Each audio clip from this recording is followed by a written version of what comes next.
En petit partage inopiné, bonjour, bonsoir tout le monde, c'est l'étincelle. Donc voilà, on est dans une ère où on parle beaucoup de bien-être, autant pour des raisons positives que négatives.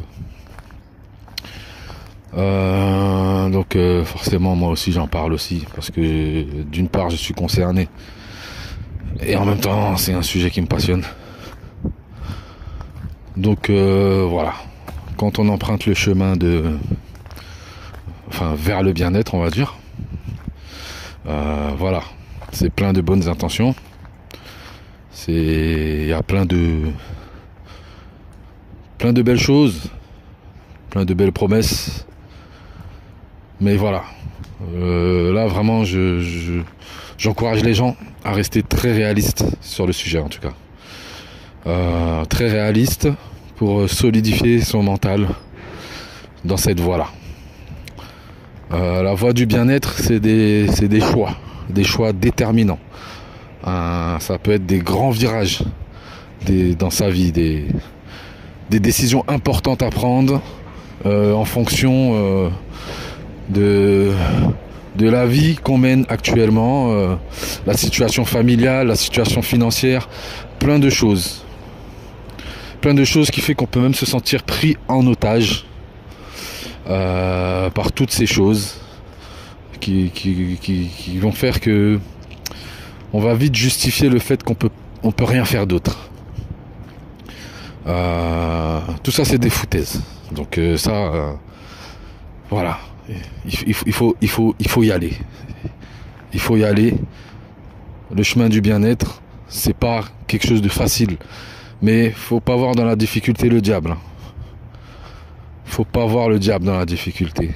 Ou il faut plus avoir peur du diable, sinon au pire des cas, si tu veux voir le diable dans la difficulté. Mais je veux dire, voilà, la difficulté elle est là, elle est nécessaire, et elle s'est installée parce que justement on a accepté trop de choses. On a accepté trop de choses. On n'a pas su parler quand il fallait, bouger quand il fallait bouger, changer quand il fallait changer, dire non quand il fallait dire non, dire oui quand il fallait dire oui. Ce n'est pas grave. Tout s'apprend dans la vie. Voilà, on n'apprend pas à marcher en un seul jour. Et toutes les fois où on est tombé, on s'en rappelle plus. Bref, mais elles étaient nécessaires pour trouver l'équilibre. Parce que pour marcher sur ses deux pieds, il s'agit juste d'équilibre et de confiance en soi, bien entendu, comme pour le vélo.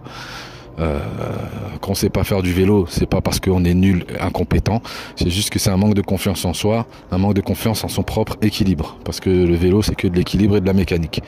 Donc tout fonctionne ainsi dans la vie. Donc voilà, faut se lancer, faut y aller, à un moment c'est 1, 2, 3, on y va. Voilà, faut arrêter de se poser trop de questions.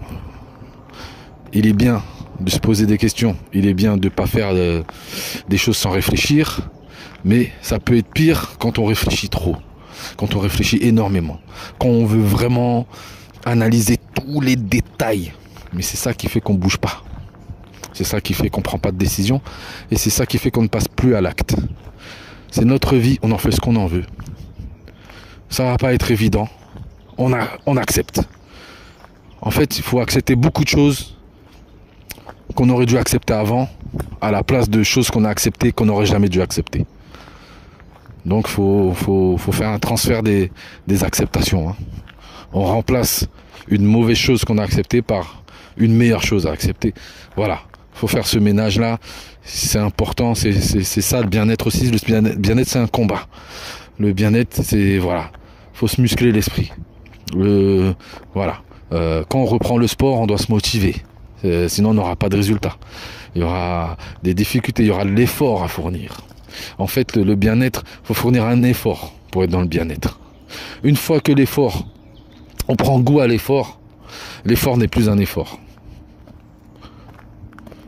Vous comprenez? Tu comprends? Une fois qu'on prend goût à l'effort, l'effort n'est plus un effort. C'est comme le travail. Quand on prend goût à son travail, qu'on a du plaisir à travailler, ce n'est plus un travail. Donc, c'est comme faire des travaux dans sa maison.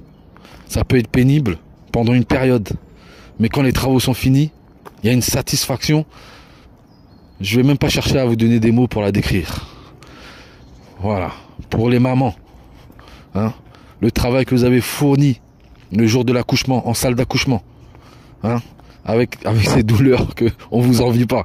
Voilà. Hein. Mais quand vous en parlez, on n'est même pas capable d'imaginer qu'est-ce que c'est, mais on sait qu'on veut pas échanger notre place contre la vôtre. Donc c'est un travail qui peut être pénible, douloureux, inégalable. À côté de ça, une carie, c'est une écharpe dans le doigt. Donc ce travail, une fois qu'il a été fait, une fois que l'effort a été fourni, parce que l'effort est nécessaire pour que l'enfant vive, et l'enfant lui-même, il n'est même pas encore sorti, qu'il doit fournir des efforts également pour avoir la satisfaction de vivre, et vous pour avoir la satisfaction de donner la vie. Donc donner la vie à vos envies également. Poussez, poussez, poussez. Voilà, il faut fournir des efforts. Je vais même reprendre un passage biblique. Hein, parce que j'ai mes petites références, bien sûr. J'en profite pour les partager. Il y a un passage qui dit, en gros, le royaume des cieux, hein, les violents s'en emparent. Et c'est la traduction hein, du texte original. Hein. C'est pas une mauvaise traduction en fait. Donc j'ai fait mes petites recherches bien entendu parce que ça m'avait perturbé. Mais on dit le royaume des cieux, les violents s'en emparent. Si on part de la base que le royaume des cieux, c'est la paix intérieure. D'accord ? Et ils disent pas les violents vont s'en emparer. On fait pas mention d'un royaume des cieux après la mort. Ça veut dire on parle de quelque chose d'immédiat. Le royaume des cieux, les violents s'en emparent. Et si c'était immédiat, si le royaume des cieux c'est après la mort, alors là il s'agirait de suicide, ce serait malheureux. Et je pense pas que c'est le cas. Ah ah ah j'ai trop aimé mon haha. Non mais plus sérieusement, vous voyez, c'est pour ça les détails des fois c'est important aussi quand même. Mais voilà, le royaume des cieux, les violents s'en emparent. Ça veut dire qu'il faut se faire violence hein, pour avoir la paix à l'intérieur. Il faut se faire violence sur plein de choses. Sur des défauts qu'on a qui nous freinent en fait, qui nous empêchent de réaliser nos rêves, qui nous empêchent de réaliser nos projets, qui nous empêchent de prendre des vraies décisions, des grosses décisions. Il y a un moment, il y a des endroits où on n'est plus à notre place. Faut se barrer. Faut pas rester. On respire plus, on étouffe et on reste. On vit en apnée. C'est pas possible d'accepter des choses là. C'est pas ça qu'il faut accepter. Il faut accepter la violence envers soi-même. Se botter le derrière tout seul. Hein. Voilà. Et aller dans la bonne direction pour se retrouver là où on doit être. Dans le bon chemin, déjà, c'est une bonne chose. Rien que le bon chemin sera déjà une bonne chose. Après la destination, ce sera que du bonheur. Mais il y aura un travail à faire. Je veux pas que les gens qui aspirent au bien-être négligent cet aspect de ce parcours. Ça fait partie du parcours et c'est nécessaire parce que c'est enrichissant. Toutes ces difficultés vont être enrichissantes. Elles vont vous nourrir. Elles vont vous enrichir. Elles vont vous faire acquérir plus de sagesse. Une vision plus claire. Vous aurez même moins besoin de réfléchir dans certaines situations par rapport à avant parce que vous allez être enrichi en informations, en connaissances. Les épreuves, il n'y a pas de vie sans épreuves. Et les épreuves, c'est un moment violent. Il faut l'accepter. Et les yeux fermés. Il y a plein de belles choses à vivre dans cette vie. Mais si on ne prend pas soin de soi, on pourra vous mettre dans le meilleur endroit au monde. Si vous n'êtes pas prêt à vous faire violence pour être dans la paix, pour pouvoir savourer toutes les bonnes choses qu'il y a autour de vous, parce qu'il y aura toujours des parasites, vous pourrez rien faire contre ça, sauf savoir comment acquérir la paix intérieure en se faisant violence, en prenant des vraies décisions, en prenant des bons choix, en sachant dire non au bon moment, en sachant dire oui au bon moment, en sachant parler quand il le faut, en sachant se taire quand il le faut, en sachant agir quand il faut agir, en sachant se retenir quand il faut se retenir. Et cela demande beaucoup de connaissance de soi-même, avec honnêteté. Donc je vous encourage aussi à vraiment accepter vos défauts. Ne vous battez pas contre vos défauts. Ils vont rester, ils vont... Dites-vous que vos défauts vont faire exprès de vous pousser dans vos retranchements pour que vous vous en débarrassiez définitivement. C'est comme si vous étiez en couple avec une mauvaise personne qui est consciente qu'elle vous fait du mal et qui continue à faire encore plus de mal parce que c'est elle qui n'arrive pas à vous quitter. Et qu'elle espère que vous aurez le courage de la quitter. Voyez la chose comme ça. Ça veut dire, c'est une mauvaise personne bienveillante. C'est bizarre, hein? C'est bizarre, mais c'est un peu ça. Donc, à un moment, partez seulement. Mais n'oubliez pas que partir, c'est affronter. Faut pas que ce soit une fuite. Surtout pas. Si votre choix, c'est de prendre la fuite, vous n'avez pas compris. Vous n'avez pas compris. T'as pas compris. Mon frère, ma soeur, t'as pas compris. Le but n'est pas de prendre la fuite. Le but est d'aller là où se trouve votre vraie place. L'endroit où vous êtes, il n'est pas fait pour vous. Les gens que vous fréquentez là, étudiez bien le sujet. Hein?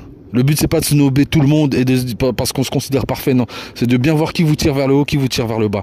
Mais la principale personne qui doit vous tirer vers le haut, c'est vous-même. Et la personne qui a le plus de facilité à vous tirer vers le bas, c'est vous-même aussi. Donc, vous avez bien un intérêt à bien vous gérer vous-même. Donc voilà, il y a tout ça sur le chemin du bien-être. Soyez-en conscients. N'esquivez pas.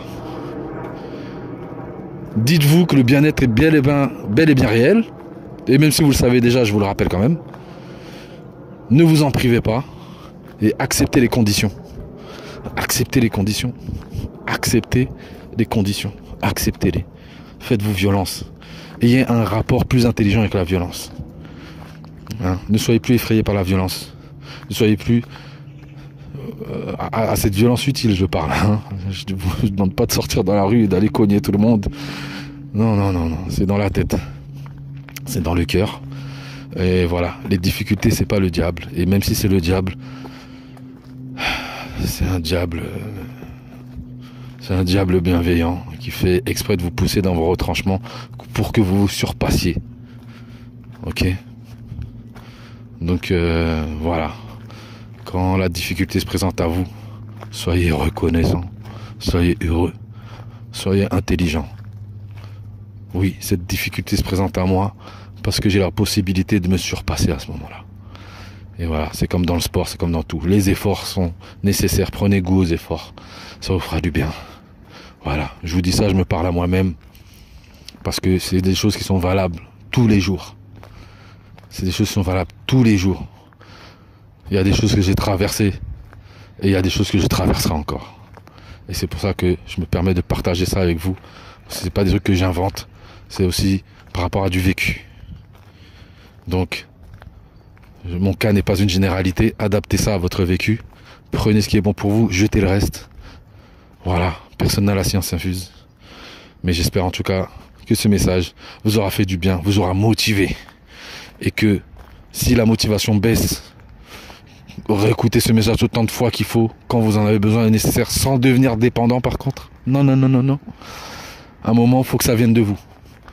Mais si vous avez besoin d'écouter ce message 3-4 fois pour vous motiver, une fois tous les 3 mois pour vous motiver, faites-le jusqu'à ce que vous n'ayez plus besoin d'écouter ce message. Le but, c'est de ne plus avoir besoin. Il faut que ce soit en vous. Il faut que vous-même, vous ayez votre façon de partager votre aventure vers le bien-être. Parce que la manière dont vous allez le vivre, ça va être utile pour d'autres personnes. Des personnes que moi, je ne pourrais pas sensibiliser parce que j'ai ma manière de le dire qui n'est pas faite pour tout le monde, malgré moi. Voilà. Mais après, voilà, on n'a pas le don ou la vocation de pouvoir sauver toute la planète. Mais si on peut sauver une personne, et encore sauver, c'est un grand mot, hein. Chacun se sauve lui-même. Mais si on peut encourager quelqu'un à se sauver, c'est excellent. Voilà. Allez, allez, coup de sifflet, bisous.